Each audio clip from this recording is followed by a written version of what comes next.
So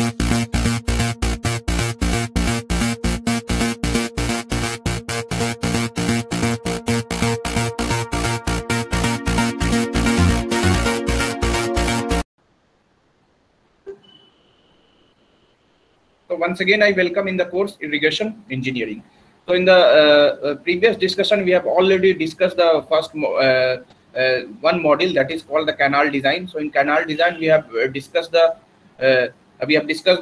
sediment transport mechanism, and also discussed the what is the various theory of the canal design. That the first theory I have discussed, that is the Kennedy's theory, and the second one is Lacey cell theory. And after that, we have solved the problems based on this Kennedy's and Lacey's theory. And then after, I have discussed the how to design the line irrigation channel. So in line irrigation channel, I have discussed the two types of channel. That is, one is trapezoidal channel, and the second one is triangular channel. And then I have discussed the cross section of irrigation canal. So today I will discuss the new module, that is irrigation principle and practices. So in irrigation principle and practices, firstly I will discuss the what is irrigation, and what are the benefits of this irrigation, or we can say that what are the various advantage and disadvantage of this irrigation. And then I will discuss the what is the types of irrigation project, and then what is the different types of irrigation, and then what are the various methods of irrigation. So let us start. What is irrigation? So science of artificial application of water to the land in accordance with the crop requirements throughout the crop period is called irrigation. There are two types of irrigation generally. We can say that the one is surface irrigation, and the major contribution to provide the water in the land, that is by the surface irrigation. And the second one is the subsurface irrigation. So we can say that the 52% contribution by the surface irrigation. In surface irrigation, we provide by the canal 37%, tanks 50%. So what is the surface irrigation? So surface irrigation is the group of water application technique where water is applied and distributed over the soil surface either by gravity or by pumping. So water को हम लोग supply करेंगे किसी भी field or land में either by the mere action of the gravity or by pumping. So if we provide the water to any irrigation land by the mere action of the gravity, then such type of irrigation is called flow irrigation. And if we provide the water by the mere action of pumping or other mechanical equipments, then such type of irrigation is called lift irrigation.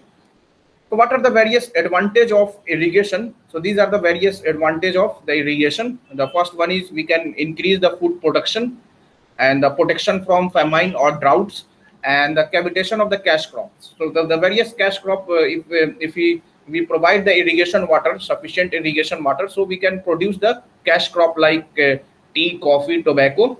So it will increase the general development of the country. Similarly, the increase of prosperity of the people and improvement in groundwater storage.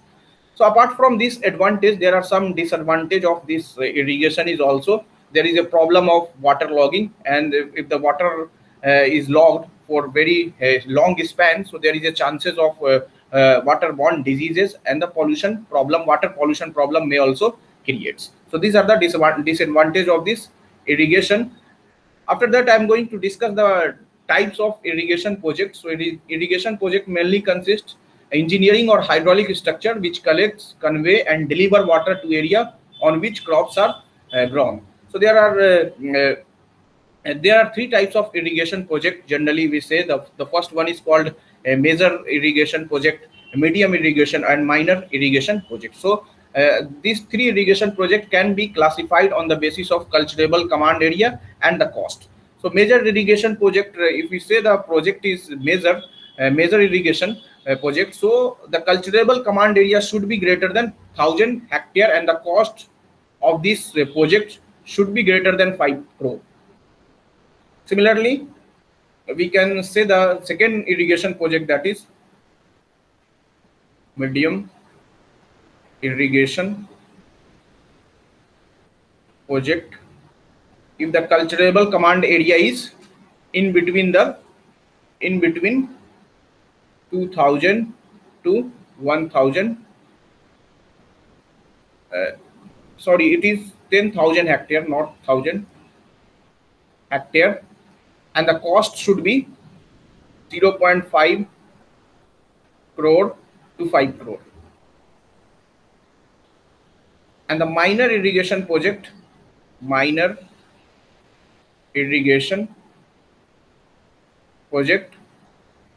if it is less than 2000 hectare and the cost is 0.25 crore to 0.5 crores.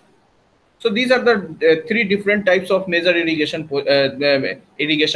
That the first one is major irrigation project. If the irrigation potential, or we can say that the area of this cultivable command area, so the area should be of the land greater than 10,000 hectare and the cost of this project should be greater than 5 crores.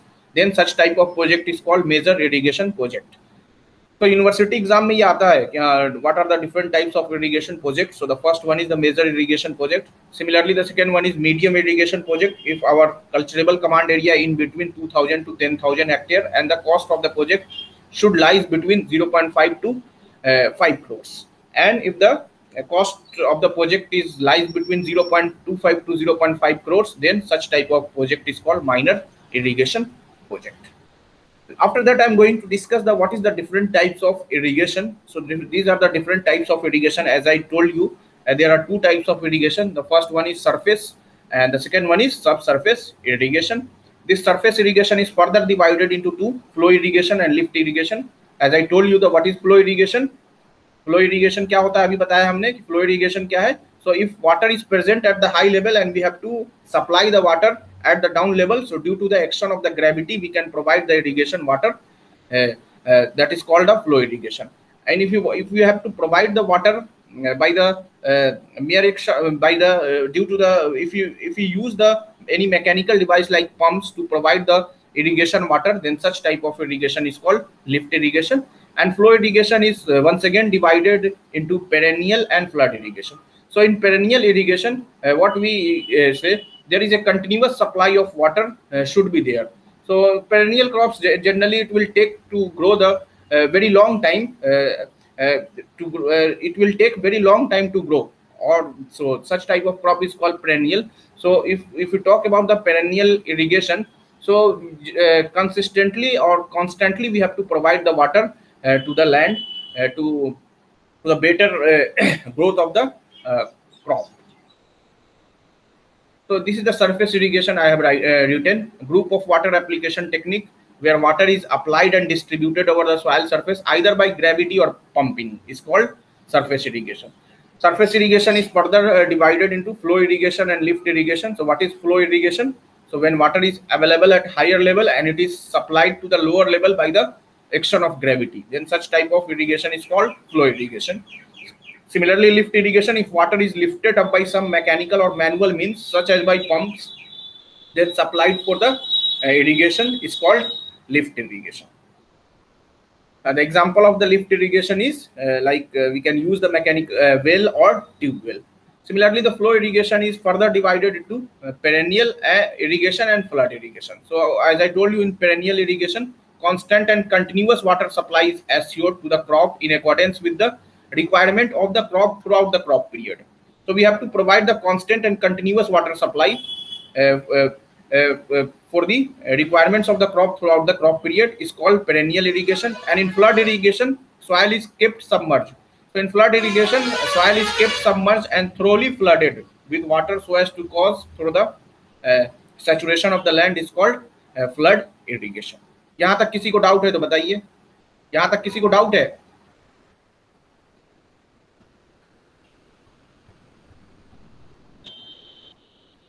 तो इसके बाद जो है वो लोग discuss करेंगे कि what is the different methods of irrigation. So these are the various methods of irrigation like free flooding, border flooding, check flooding, basin flooding, furrow irrigation, sprinkler irrigation method and drip irrigation. So इस सारे जो 7 जो methods of irrigation है इसको one by one और very detail बहुत ज़्यादा detail में हम लोग डिस्कस करेंगे.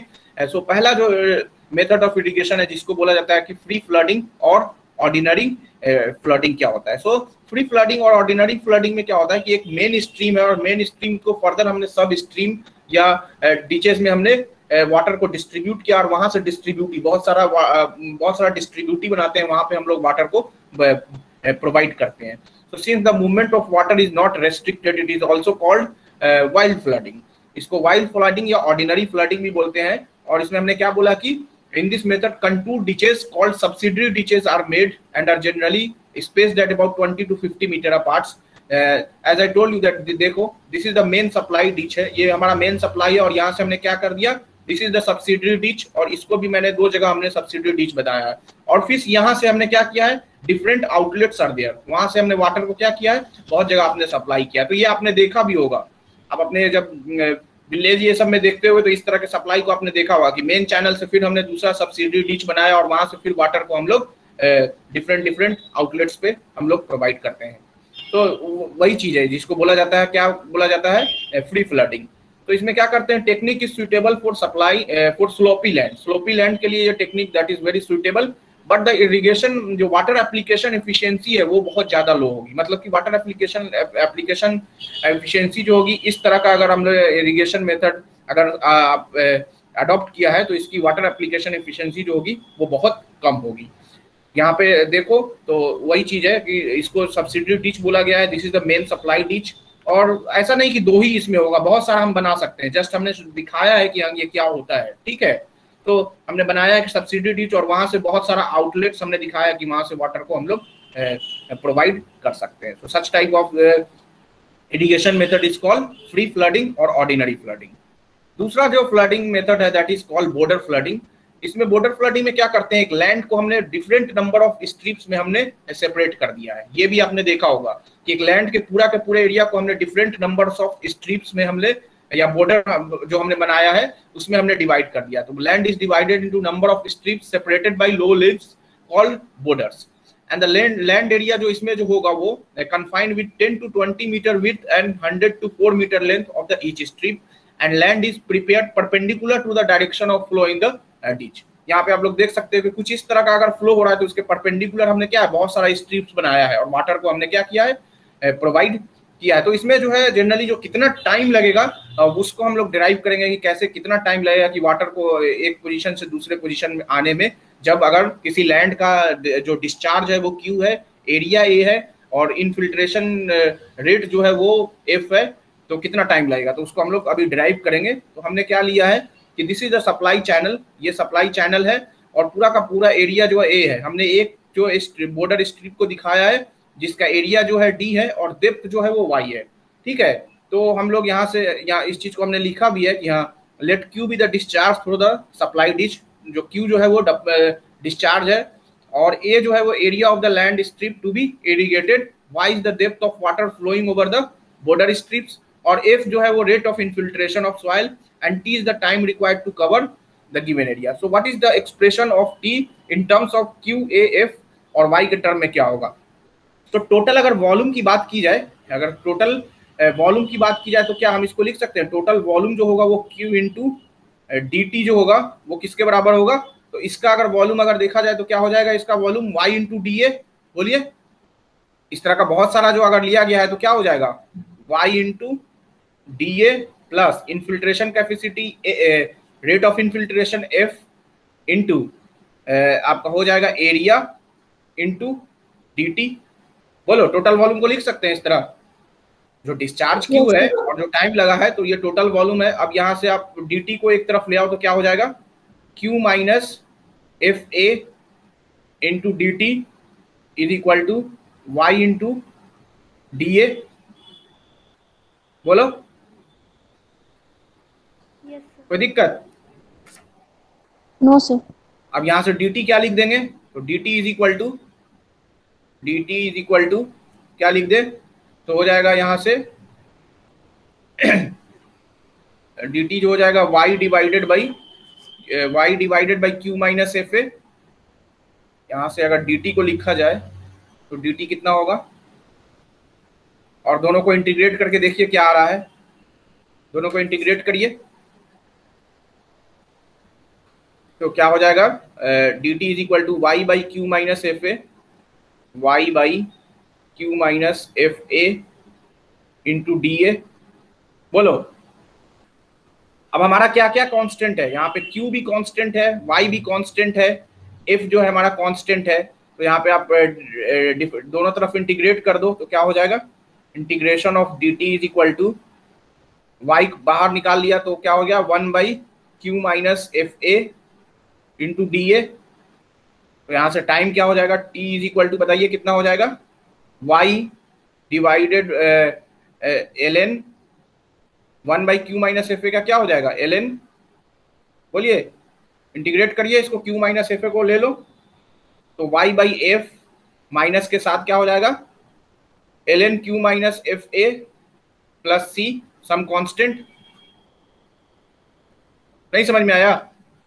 अरे इसको इंटीग्रेट किया यहाँ डी से तो क्या हो गया, इसका इंटीग्रेशन क्या होगा ln q माइनस एफ और फिर इसका क्या हो जाएगा माइनस एफ, तो माइनस एफ 1/-f लिख दिया है प्लस सी। तो यहाँ से हमें टाइम जो निकला वो कितना आ गया minus y/f ln q minus F A plus some constant. तो अगर यहाँ पे देखो कि जब टाइम अगर जीरो होगा, when time is equal to zero, time अगर हमारा जीरो होगा तो एरिया कितना हो जाएगा, कितना एरिया हमारा कवर होगा, टाइम अगर जीरो है तो जीरो। तो यहाँ पे एक बाउंड्री कंडीशन हम लोग लगा सकते हैं कि when t is equal to 0 so a is equal to 0। so with the help of this boundary condition we can compute this constant। तो constant कैसे निकाल लेंगे, so when t is equal to 0 so t is equal to 0 is equal to minus y by f minus y by f ln q minus F A, q और minus F ए की तो value 0 है तो f into 0, तो क्या हो जाएगा यहाँ से 0 प्लस सी। सो यहाँ से c की वैल्यू क्या हो गया y by F into ln q, बोलो। तो आप रख दो यहाँ पे वैल्यू, इक्वेशन नंबर 1 में कांस्टेंट की value, put the value of c। So from equation number 1 we can write t is equal to, from equation number 1 t is equal to हो जाएगा minus y by F ln q minus F A ln q minus F A plus y by F into ln q। तो यहाँ से अगर t is equal to y by F common लोगे आप तो क्या हो गया ln q minus ln q minus F A. तो यहाँ से क्या लिख सकते हैं, t is equal to y by F ln q by q minus F A लिख सकते हैं ना। तो यहाँ से हमारा टाइम जो आ गया वो y बाई एफ, या इसको अगर लॉग के टर्म में लिखा जाएगा तो क्या हो जाएगा, लॉग के टर्म में अगर लिखोगे तो क्या होगा, बोलिए इसको लॉग के टर्म में अगर लिखे तो क्या हो जाएगा 2.303। तो t is equal to, time can also be written as t is equal to 2.303 y by F log to the base 10 q by q minus fa। so this is the time where क्या है हमारा q जो है discharge है आपका, जो है a जो है एरिया है, y जो है आपका डेप्थ है वाटर डेप्थ, और f जो है हमारा क्या है infiltration, rate of infiltration of the soil है, y is the depth of water flowing over the border stream. तो यहाँ से हमने टाइम निकाल लिया है। इसी में एक टर्म जो है जो मैक्सिमम एरिया भी हम लोग निकाल सकते हैं कि वो क्या होगा मैक्सिमम एरिया। सो यहाँ से हम लोग क्या लिख सकते हैं, मैक्सिमम एरिया के लिए क्या लिख सकते हैं, हमारा जो टी का एक्सप्रेशन आया था वो क्या आया था, हमने टी को क्या लिखा था 2.303 y by F log 10 q divided by q minus F ए। हमें मैक्सिमम एरिया निकालना है कि कितना कवर होगा। तो यहाँ से क्या लिख सकते हैं t into F divided by 2.303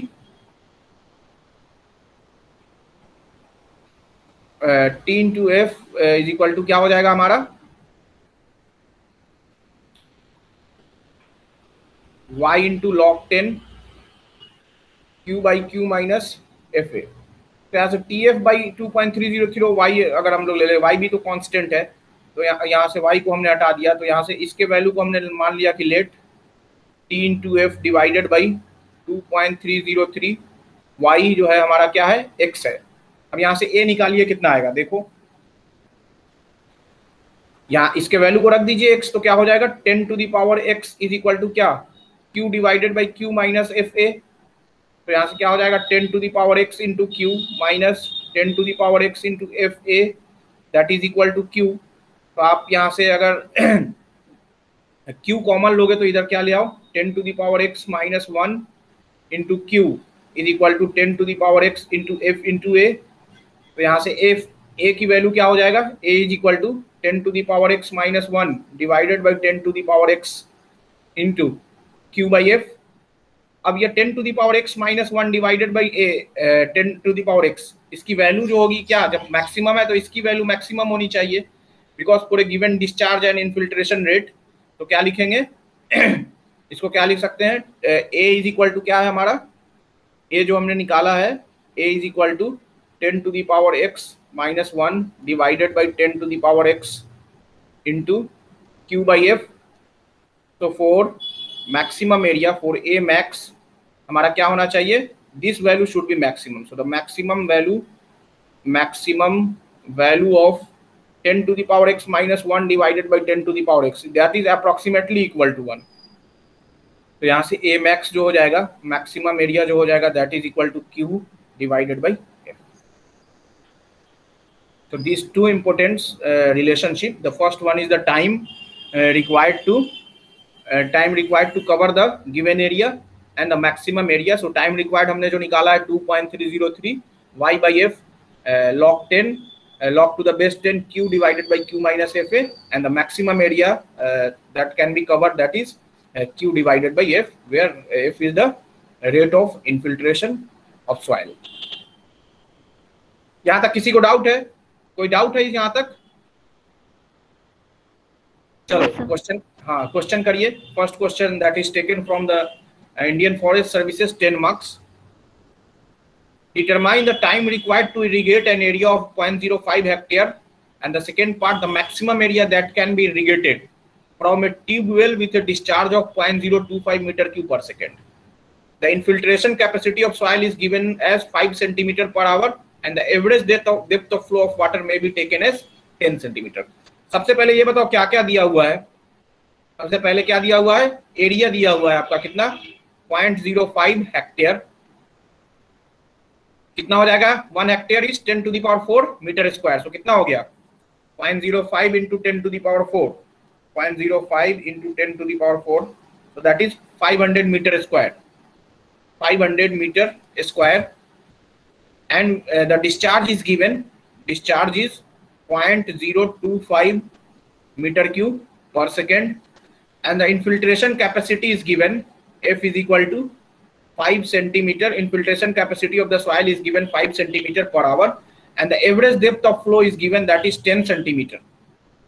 So firstly we have to find the time. Time कैसे निकालेंगे? तो time we have the expression, just we have derived the expression T is equal to 2.303 y by f log to the base 10 q divided by q minus fa। तो यहाँ से time निकाल लो, क्या हो जाएगा 2.303 यूनिट का ध्यान रहे बिल्कुल। सो y क्या है, y इज 10 सेंटीमीटर और divided by f 10 centimetre 5 centimetre per our. तो यहाँ पे तो अगर यूनिट को नहीं चेंज किया 10 डिवाइडेड बाई 5 log 10। और डिस्चार्ज जो आप रख रहे हो किस चीज में, डिस्चार्ज जो है वो आपका मीटर क्यूब पर सेकेंड में है, तो इस चीज का ध्यान रहे। Q is the 0.025, so Q is the 0.025, 0.025 डिवाइडेड बाई 0.025, ये मीटर क्यूब पर सेकेंड में है। तो अब यहाँ पे चेंज कर लीजिए, इन्फिल्ट्रेशन कैपेसिटी 5 सेंटीमीटर है, 5 सेंटीमीटर पर आवर है, तो इसको चेंज कर लो। इसको अगर मीटर पर सेकेंड में चेंज करेंगे तो क्या हो जाएगा, यहीं पे अगर हम चेंज कर ले तो कितना हो जाएगा 5 into 10 to the power minus 2 divided by 3600। कितना हो गया ये value 5 into 10 to the power minus 2 divided by 3600। So it is coming 1.388 into 10 to the power minus 5, 1.388 into 10 to the power minus 5 meter पर सेकेंड। यहाँ पे value रखिए 1.388 into 10 to the power minus 5 into area. Area कितना है, area is 500 metre square, तो area is 500 metre square. देखो कितना आ रहा है वैल्यू 1.38 इंटू 500 इंटू 10⁻⁻5, ये वैल्यू जो आ रहा है 6.9 इंटू 10⁻⁻3, 2.303 इंटू 2 इंटू log 10। एक चीज यहाँ भी है, यहाँ पे मीटर क्यूब पर सेकेंड मीटर, तो यहाँ पे भी आपको चेंज करना होगा। सेंटीमीटर पर आवर है तो ये 3600 से मल्टीप्लाई भी होगा, ठीक है। तो यहाँ पे 3600 से मल्टीप्लाई भी करो इंटू 60², तो यहाँ से हो जाएगा आपका 2.303 into 2 into 3600 into log to the base 10 0.025 डिवाइडेड बाई 0.025 माइनस 6 माइनस, तो ये वाला वैल्यू जो आ गया वो 0.0181। तो यहाँ से टाइम जो आ गया आपका कितना आ गया, 2.303 इंटू 2 इंटू 3600 इंटू लॉग की वैल्यू निकाल लो कितना है, तो इट विल बी 0.025 डिवाइडेड बाई 0.0181। तो दिस वैल्यू इज 0.14। तो टाइम जो आपका सेकंड में आ गया, तो आवर में ही कर लो इसको फिर से चेंज, तो क्या हो जाएगा 2.303 इंटू 2 इंटू 0.14, तो it is coming 0.645 hour. Check करो, यही आ रहा है सबका टाइम कितना आ रहा है, 0.645 आवर।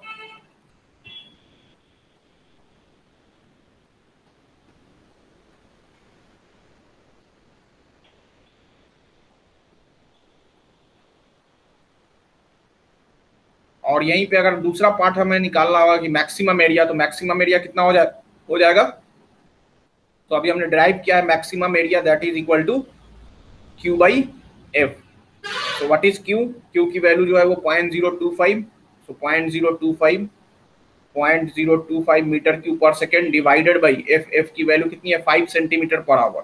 तो फिर एक बार ध्यान में रहे कि 5 इंटू 10⁻⁻2 इंटू 3600। तो यहाँ से मैक्सिमम एरिया जो आ गया 0.025 इंटू 3600 इंटू 10⁻² डिवाइडेड बाई 5, तो it is 1800 meter square, 1800 meter square.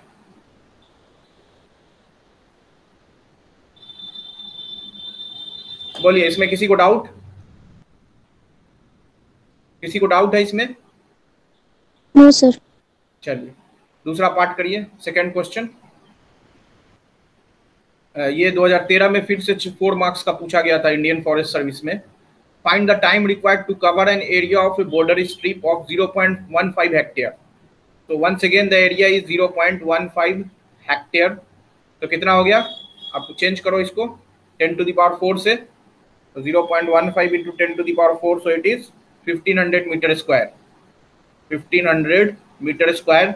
and the discharge value is 0.035 meter cube per second, and here the average depth of flow is given, y is equal to 8 centimeter, and the infiltration rate is given, filtration rate is 6 centimeter per hour.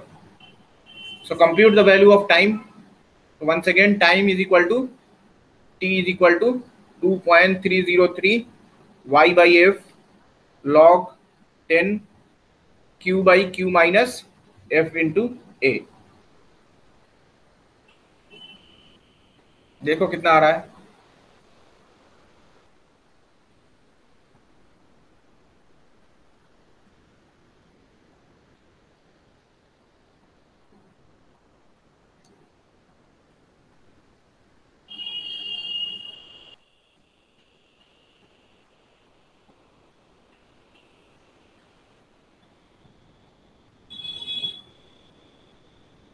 देखिए कितना आ रहा है।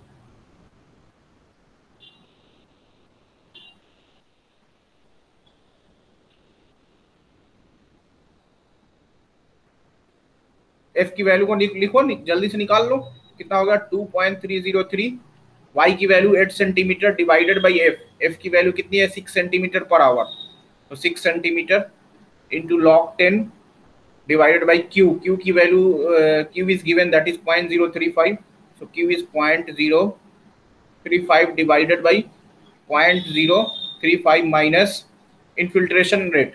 filtration rate कितना दिया हुआ है? Average filtration rate is 6 centimetre per hour. So इसको change कर लीजिए आपको फिर से मीटर पर सेकेंड में.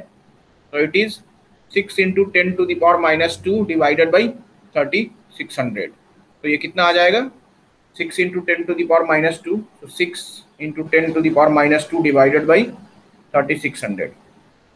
so this value is 1.67 into 10 to the power minus 5 meter per second. Put the value of f. So 1.67 into 10 to the power minus 5 into area is 1500 meter square. So this value is 2.303 into 8 divided by 6. So it is 3.07 log to the base 10 0.035 divided by 1.67 into 10 to the power minus 5 into 1500 minus 0.035. so this value is 9.95 into 10 to the power minus 3. so the entire value 3.07 into log to the base 10 0.035 divided by 9.95 into 10 to the power minus 3. so it is coming 1.68. so time is coming 1.677 hours.